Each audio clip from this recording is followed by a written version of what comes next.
Yo, what's up, party people? Welcome to another episode of Thrive and Dive.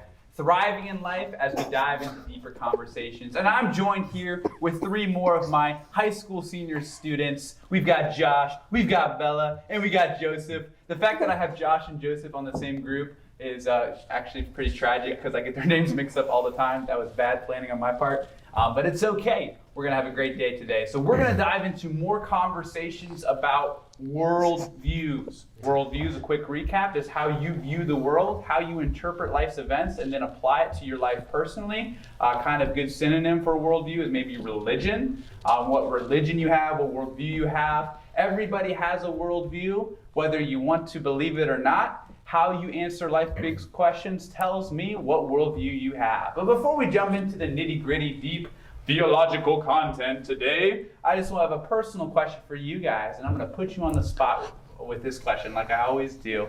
So as you can see in front of me, we've got some goodies. We have some goodies because the week this is being filmed is Teacher Appreciation Week. Yeah. We appreciate you, James. And they appreciate me so much.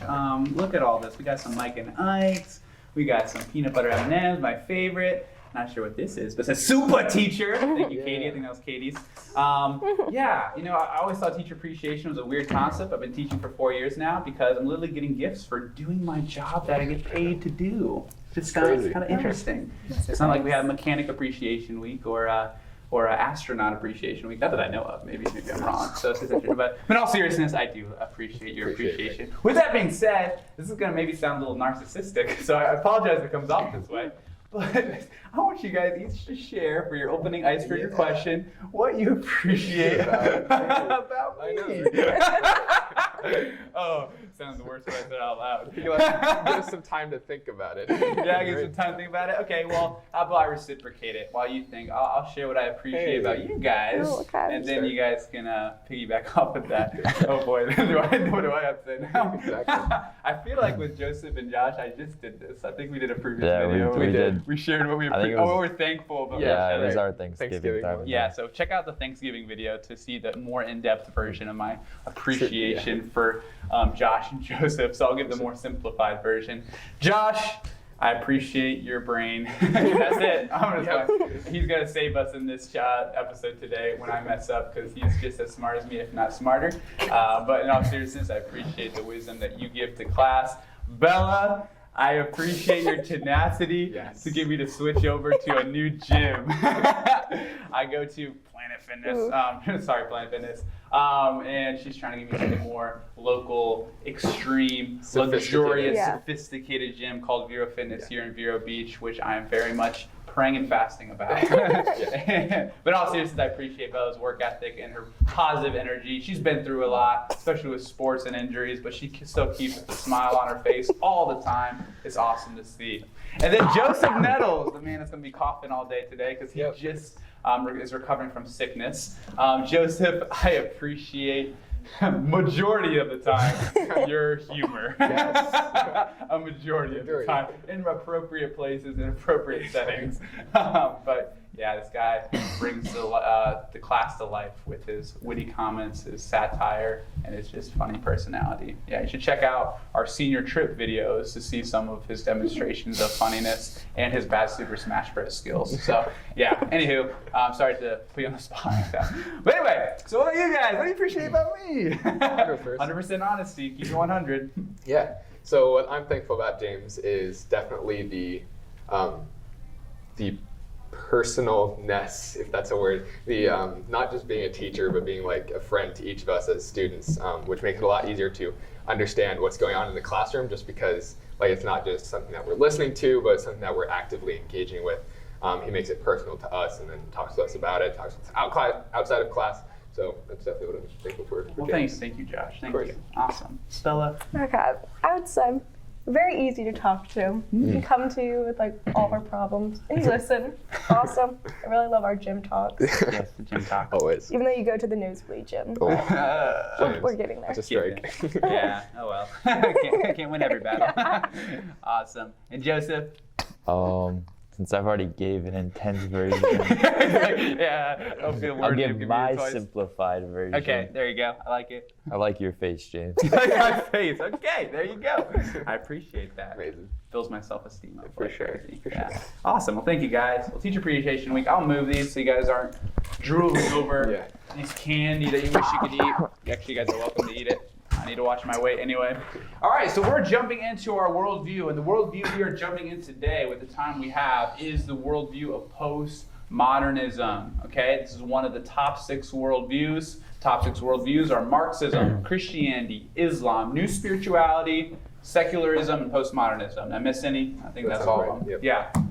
So, like we said in previous episodes about worldviews, every worldview has to come up with an explanation for the 10 main disciplines in our human existence, which is theology, philosophy, ethics, biology, psychology, sociology, law, politics, economics, and history. Yes. That's a mouthful, okay? So we're going to talk about that today with our time together. Let me just give a brief kind of introduction to what the worldview believes based on our curriculum, Summit Ministries, Understanding the Times. Again, shout out to Summit Ministries for putting on a stinking awesome apologetics resource. So it says this straight from the book. Every worldview has a different idea of what's wrong with the world. The key problem postmodernists see is that people believe they know the problem and they proclaim it in a way that makes others uncomfortable. So something this is like the SparkNotes version of postmodernism. They don't like people that think they're absolutely right. Yeah, they're not a big fan of that. And they think they're absolutely right that no one's absolutely right. So anyway, but we'll get into that in a second. So let's just give some information about this worldview. And then we'll talk about some issues we might have with it as a Christian worldview and things of that nature. So let's go down the list, starting with Joseph over there at the end.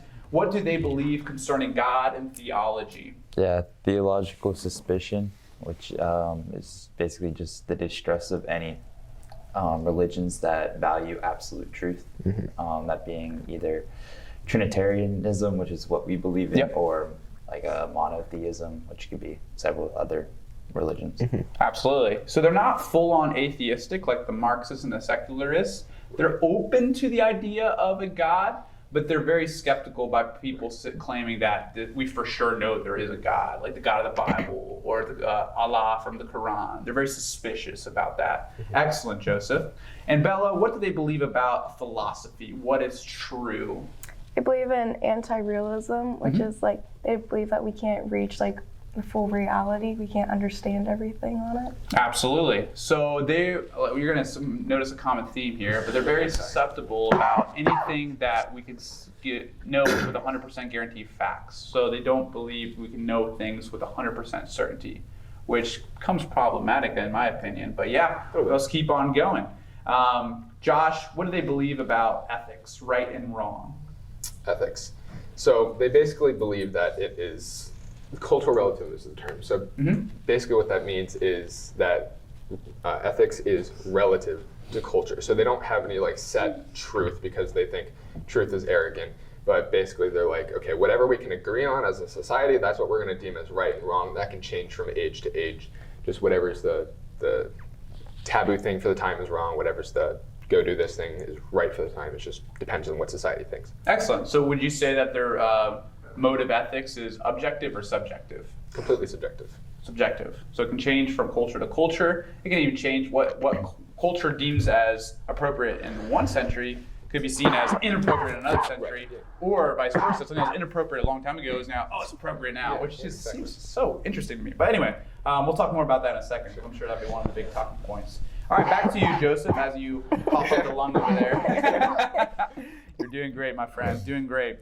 What do they believe about biology and how we got here? Oh, man. 1 second. Yep. Lord, get this demon out of him.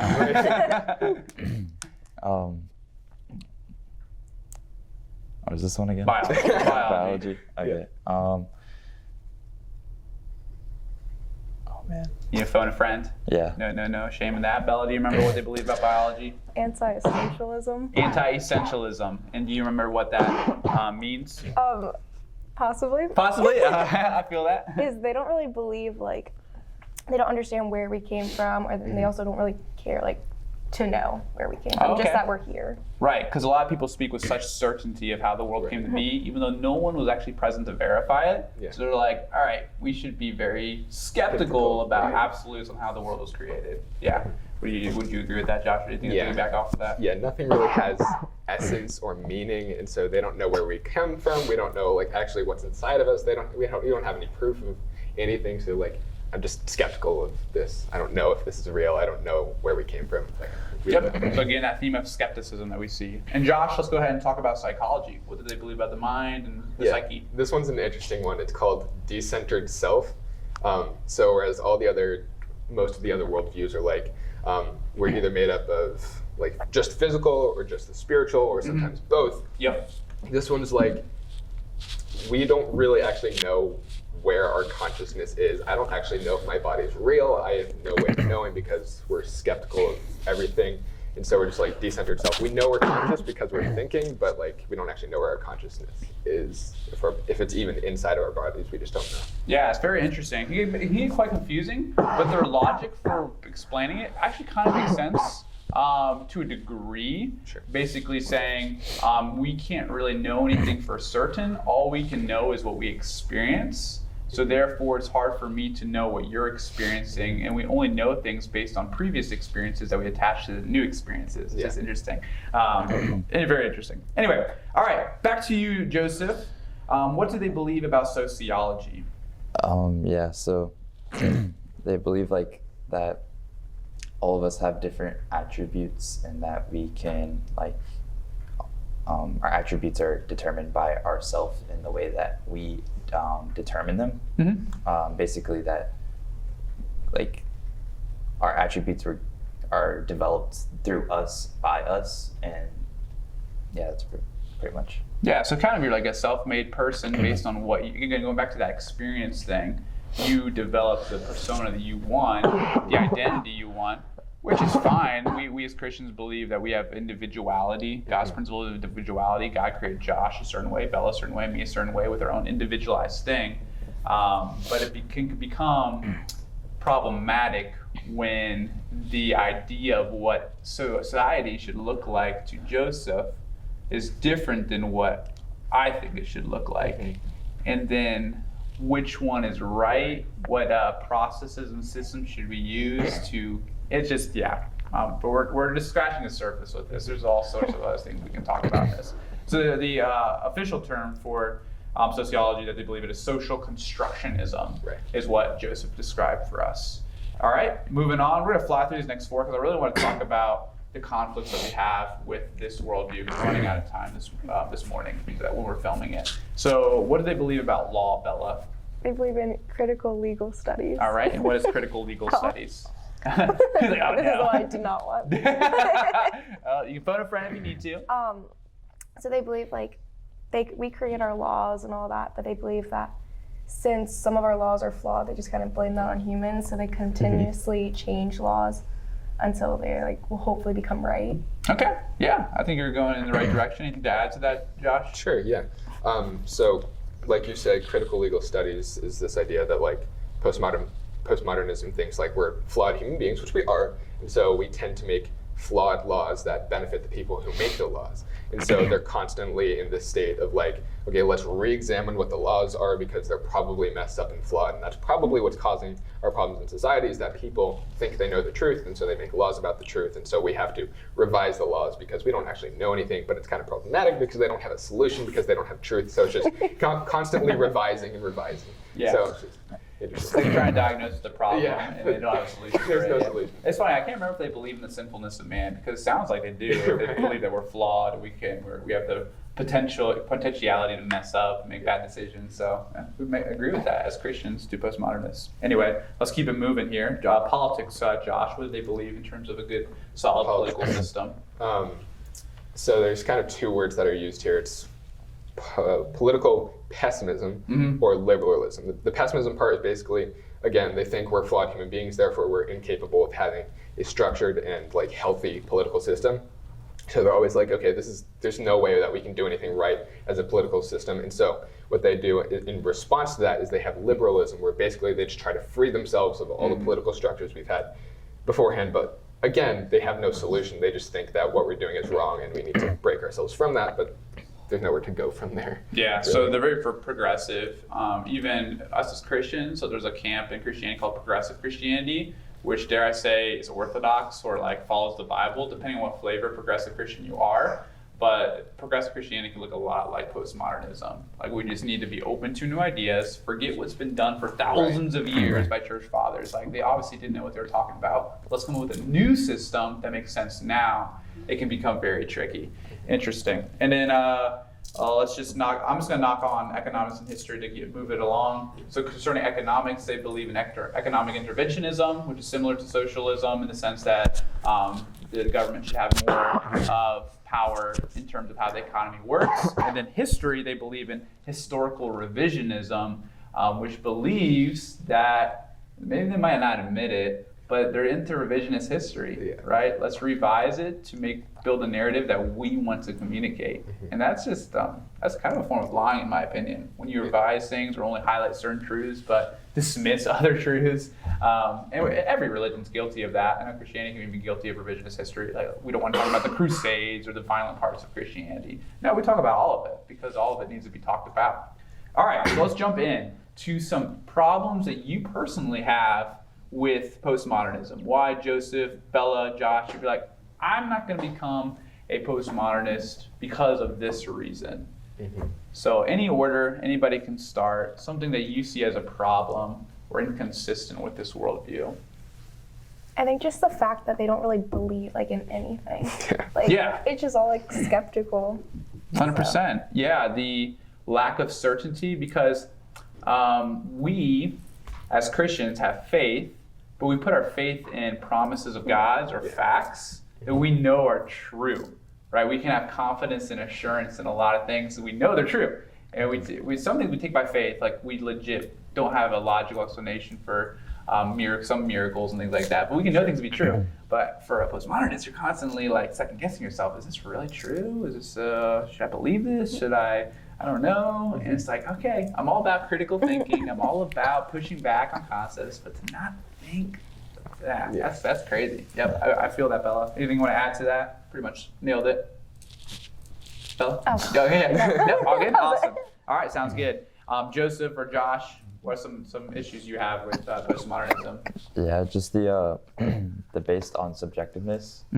So where that can lead you into a lot of bad places, as most religions based on subjectiveness only base it on their own, the way they feel in that day and how they think.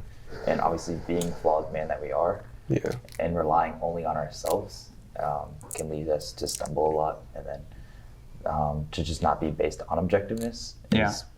I mean, I'm not saying that Christians have it right or anything, but we definitely have some headway on all the other religions. A standard to live by, 100%. And that's because we're based on objectiveness. Right. So. Absolutely. So if you take subjectivity and the sinfulness of man and put it together, we're in for a little bit of a mess, right? Sinfulness of man can decide whatever they want to do. That seems like giving, like a weird illustration, a gun to like a toddler, right? It's like they don't really know what they're doing. We're sinful. Go crazy. And we need a standard, right? And an example would be, honestly, just think of school, right? When you guys wrote your exegetical paper last year in hermeneutics class, which is basically a long paper, I gave you a rubric, a standard for you to follow. So if you wanted to guarantee a pretty good grade, you follow that standard. If I was like, no standard, it's subjective, then it would be kind of hard to determine whether to give you a good grade or not. So it's like the same thing with life. If you don't have a standard you live by, how are we going to know how to live? So that would be problematic. And then Josh, what do you think? What's some inconsistency with this worldview that you would struggle with? Yeah, I think like what Bella and Joseph said is the fact that like they don't actually really believe in anything. It's kind of the anti-worldview where like I don't actually know if God is real. I don't know if we are real. I don't know about this, that, or the other thing. And so they just don't ever have any answers. So I don't think I could live in that kind of world of doubt where I have no evidence for anything. And I think they have some parts that like I understand and think, okay, this is valuable in that knowing that we're flawed and that we can't understand truth perfectly because we're flawed and we can't understand it perfectly. And so they have this good sense of humility and being like, okay, I can't know everything. And so I think that's valuable. But I think at some point there has to be some form of truth that we can at least understand well enough in order to know how to live. Yeah. Like even if I don't know the exact accurate laws of gravity, and I don't know if like there's outer space or how it works out there, I still know that I shouldn't jump off a 2-story building because of my experience has told me that usually jumping too high is a problem. Right. Like, sure, I don't know the exact laws or when that's not true or if that's true in outer space, but I know here it's generally not a good idea. Right. So Yeah. we can learn from our experiences even if we're not completely knowledgeable. Yeah. So I think they're assuming that they need to know everything in order to know anything, and that's just kind of jumping too far. Yeah, I'd agree. So with that being said, there are aspects of postmodernism that's commendable, right? Not all of it's flat out like ludicrous, right? And I want us to quickly talk about, we talked about this in class. The postmodern worldview kind of came out of a certain sect in Christian worldview as a response to this worldview, this aspect of Christianity they didn't like. I was reading this in a book for my graduate work. I can't remember the name of the book. It's a solid book that talks about worldview. But it was super insightful. So most postmodernists, I don't have the stats or anything, but a lot of postmodernists are recovering blanks from Christianity. Do you guys know the part of Christianity that drives people to maybe be more skeptical and postmodern? It's a technical term. Think of like rules and laws and things like that. What do we call that when Christianity is so rules-based? Legalistic, like. Yeah, legalism. Right. And legalism, you guys have heard, if you haven't heard, legalism is the part of Christianity that's not good, where you're very strict at following rules just for following the rules' sake. The rules in the Bible are there to draw you closer to God, to build a relationship with Him. They're not there just to be followed just because, well, heck, we got nothing else to do, let's make more rules, right? No, there's a purpose for the rules. But unfortunately, in Christian circles, we can become so dogmatic and legalistic about things the Bible is actually not very, clear on. Sure. We call these gray area issues, like, oh, should your kid go to private school or public school? Can you be watching something like Harry Potter, right? Right, as Christians, things like that. And there's a whole list of gray areas. We're not going to get into all of them now because those are conversations for other days. But when Christians become so dogmatic about these gray area issues and say, thus says the Lord, people feel very constricted, they feel very oppressed, and they want out, right? So what's their solution? Also go to postmodernism, who are not dogmatic about these things and are open-minded to different opinions, right? Yeah. So it's really a response to an extreme in Christianity, for a lot of people, right? So if we were just a little less extreme in Christianity with our rule following, obviously we don't want to compromise the big ones that are obvious, right? No stealing, no murder, sexual immorality. Okay, those are obvious, right? But if we can kind of scale back a little bit on the things that are not black and white in the Bible, I think that would do us a big service. So you guys' thoughts on that? I kind of just ranted for a little bit right there. Yeah. I forget what the pastor's name was that we watched who was postmodernist. Was it Brandon Robertson. Something along those lines. Yeah, postmodernist pastor. Right. Yeah. So what he was saying when he was he was being interviewed by Sean McDowell was that I'm a postmodernist because like a lot of these Christians that I grew up with, they just don't really look at the Bible really closely, and they're not asking the right questions, and so they're just kind of having this blind faith, and I just couldn't live with that. So I realized that there's a lot more openness, and so I don't really think there's a lot of specific truth or that kind of this, that, or the other thing. And so there's a problem that we have in Christianity today, where a lot of people just take everything at face value and they don't question it. They don't go and do the Bible study themselves and see what the Bible really says. So they push things on other people that shouldn't be on other people. But then this pastor still has the wrong response. Yes, we should look into the Bible. We should look for truth ourselves and come to it and kind of have this own personal wrestle with God. But we can't reject all truth just because some other people approached it the wrong way. So he's taking one wrong approach and replacing it with another wrong approach on the opposite end of the spectrum. And really there's this happy medium of being humble and not knowing everything, but still searching for the truth and allowing the Bible to say what it has for itself and not just place our own meaning into it.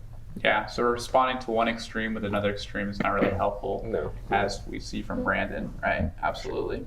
All right, we're running out of time here, but Bella or Joseph, I almost called you Josh, and we're almost done here, so if I can go the whole segment without calling you by the wrong name. Any thoughts in terms of how Christians should interact with postmodernism? How can we not coexist? What can we learn from postmodernism? Any final thoughts? If you don't have any, that's fine. Yeah, I mean, I think the reason we keep seeing religions like this pop up that are very like sensitive, feeling based is because the Bible and Christians don't always like adhere or tell other people or new believers what they want to hear, and sometimes the Bible can be harsh. 100%. Yep. When we don't apologize for those parts. Yeah. And I mean, we probably could work on being a little bit more sensitive to those new believers. Absolutely. And I mean, I think that's something that Christians need to work on, and the church needs to work on, not always being just so straight to the point, straight and narrow. But I do think sometimes people don't want to always hear what they're struggling with. Yeah. And I think that's why religions like postmodernism or new spirituality or anything that's sort of feeling based is nice, because it gets to it punctuates on my feelings of that day, and that's nice, because if I'm having a bad day, then I mean, I don't have to do anything. I can just have my own feelings. But on those spiritual high days where I can just start making things up. Yeah, do what you want. Yeah. So we don't apologize for the hard truths the Bible talks about, because the Bible is objective on a lot of things, right? But at the same time, as you're saying, Joseph, Jesus says we got to speak the truth in love. We also need to be filled with grace and truth, right? So finding that appropriate balance of communicating the hard truths is important. So Bella, any final thoughts for you? I think that like with Christians, since it is like really like ruled followed, with like new believers, since they are new to it, I think we need to like be more accepting that they are gonna mess up. I think with like postmodernism, they are a little more like lenient on rules, so I think it's easier for people to lean towards that. Absolutely. So for us as a Christian community, we need to have, like I said, be charitable in our grace with those who are new to the faith, right? Obviously, we want to see them growing in the Lord, becoming more sanctified, as the churchy word. But with grace, it's just think of like, I mean, I've grown up in the church all my life, so I have no context for this, right? But think of someone who literally just became a believer at like, I don't know, 15 or 20 years old. They all have zero upbringing. Like, give them some grace, man. Jeepers, weepers. It's like me trying to learn an instrument like now. Like I'm not gonna get it down in like a week right now. It's gonna take years before I get it figured out. So great point, Bella. All right, well, that's all the time we have today. Postmodernism, look into it. It's interesting to study. But that's all we have here on Thrive and Dive. Thriving in life as we dive into deeper conversations. Peace out, fam.